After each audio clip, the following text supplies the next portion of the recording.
Yon, what's up mga kagaston? Another video for today. So, meron tayong ginagawa. Ayan, yung motor ni sir. So, ang odo pala nito mga kagaston is 99,000 na. So, malapit na siyang mag 100,000. So, bali ngayon pa lang natin siya engine maintenance or tinatawag nating refresh. So, papaliwanag natin kung ano yung mga gagawin, pero bago ang lahat, intro muna.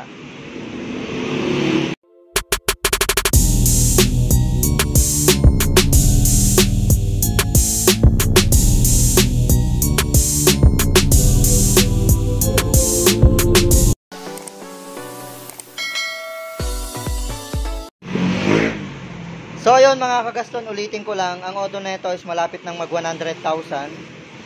So kaya kailangan na natin siyang i-engine refresh or ayun, tinatag nating refresh. Sa refresh, ano nga ba yung mga pinapalitan? Unang-una pinapalitan dyan kapag nagre-refresh tayo yung piston ring, yan. At saka makikita yung piston niya sunog na. So kapag refresh, pinapalitan dyan piston ring, tapos mga gasket, tapos valve seal. Yan yung mga pinapalitan tuwing nag-engine refresh tayo. And then kailan ba ginagawa yung engine refresh? Ginagawa yung refresh kapag yung auto mataas na, loss compression. Siyempre may singaw na yung mga barbula kapag loss compression or wala nang hatak. Pero depende kasi sa paggamit. Yung iba, ang auto pa lang is 30,000 to 40,000 na re-refresh na. Ano yung mga yon? Yun yung mga naka-open throttle body. Naka-open throttle body ka kasi mas madaling pumasok yung dumi sa makina. Mas madaling pumasok yung dumi sa makina. Isa din sa dahilan kung ba't madaling makasingaw ng barbula. Kasi ngayon, nag-stay yung dumi.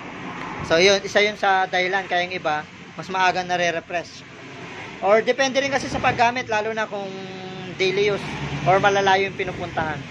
Minsan depende rin sa langis. So ayun, nasa tamang alaga lang dapat. Tulad nito, magwa 100,000 pero ngayon pa lang siya nagpa-refresh ng engine. Actually ako na nagsabi na hintayin niyang mag 100 kasi yung panggilid nito sa water pump seal, sa balance circuit, 2 beses na kami nagpalit. So tinanong ako ni sir kung kailan daw kami magre-refresh. Sabi ko, yung motor mo, all goods naman yung takbo, all goods pa naman. Kung gusto mong i-refresh natin yan, hintayin na natin mag 100,000. So yun, ngayong nag 100,000 siya, ayan, ngayon natin siya i-refresh. So ayan, kailangan muna natin linisin and then kalasin yung ibang parts para at least may mga napaliwanag tayong konti sa inyo. And then tuloy natin yung video mamaya pag nakita nyo ng malinis na at nakaayos na. Ayan, tingnan nyo, 100,000. Pero yung cam, all goods. Siguro naman napanood nyo yung video natin na 3,000 odo, may tama yung cam. So lagi natin sinasabi, depende sa paggamit, nasa pag-aalaga, at yun nga, yung sa maintenance. So yun, tuloy natin video mamaya mga kagaston. So yun mga kagaston, nalinis na natin tong mga to. Ayan, 100k odo pero all goods yung cam. So, yun, lagi natin din nasabi, white cams man yan or black cams, nakadepende po sa pag-aalaga ng may-ari, lalo na sa change oil, yan. So, yun, nalinis na natin yung mga yan. Tapos, nasalpak na rin natin yung head, ayan, nalinis na natin yung piston, ayan. Kitang-kita, pumuti na. Ayan, yan. Tapos, sunod na gagawin natin, syempre, diretso na yan, sabay throttle body cleaning. Kasi sobrang dumi na rin, ayan.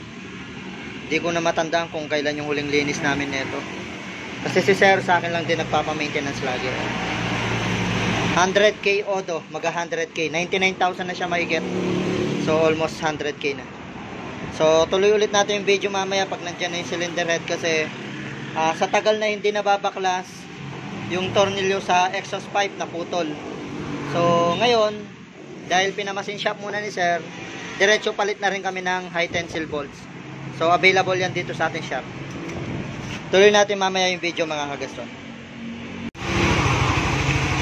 Yun, what's up mga kagaston, natapos na natin yung ating engine refresh. So ayan, umaandar na. Ayan, ginabi na kami ni sir. Ang oras, ayan kung nakikita nyo sa orasan, 8:39, magna 9 PM na po. So, ang araw ngayon, Saturday. So, yan. Medyo kapag Saturday and Sunday, medyo maraming gawa. So, unahan talaga sa schedule dito. Or wala namang schedule, pero kung gusto mong maaga matapos yung motor mo, agahan mo. So, ayan. Ang auto pala nito, ayan, para maniwala kayo. Ayan. 99,944. So, malapit na siyang mag 100,000. Ang ginawa natin dito mga kagaston, ayan. Siyempre, pag engine refresh, ito yung binuksan natin, black cylinder head, yan. Sabay linis lahat sa loob. So, ayan, ginawa natin. Nagpalit tayo ng piston ring, valve seal, gasket. Yun lang yung mga papalitan kapag refresh. Basta walang tama yung black or walang tama yung ibang mga pyesa. Madalas yan lang pinapalitan. So, ayan, tapos na yung motor ni sir. So, ayan, makakauwi na kami. Babalik na lang namin yung mga kaha. So, hanggang dito na lang yung video natin. Sa mga balak magpagawa, pwede kayong mag-message sa ating Facebook page. Nixon Lennon Motovlog, ayan siya. Yan din yung pangalan natin sa YouTube, ayan. Ito na yung bagong sticker natin. Ito, yan. So, pwede kayong mag-message doon. Di naman na kailangan ng schedule. Pero mas maganda mag-message ka muna para alam mo kung open ako kinabukasan. Kasi minsan may mga biglaang lakad kaya nagsasara ako. So, everyday open naman tayo. Para lang di sayang yung punta mo, mas maganda mag-message ka muna. Kung sakaling di ako nagre-reply, for sure busy, ganun. Pero magre-reply naman ako. So hanggang dito na lang video natin. God bless sa inyo. Maraming salamat sa lahat ng sumusuporta.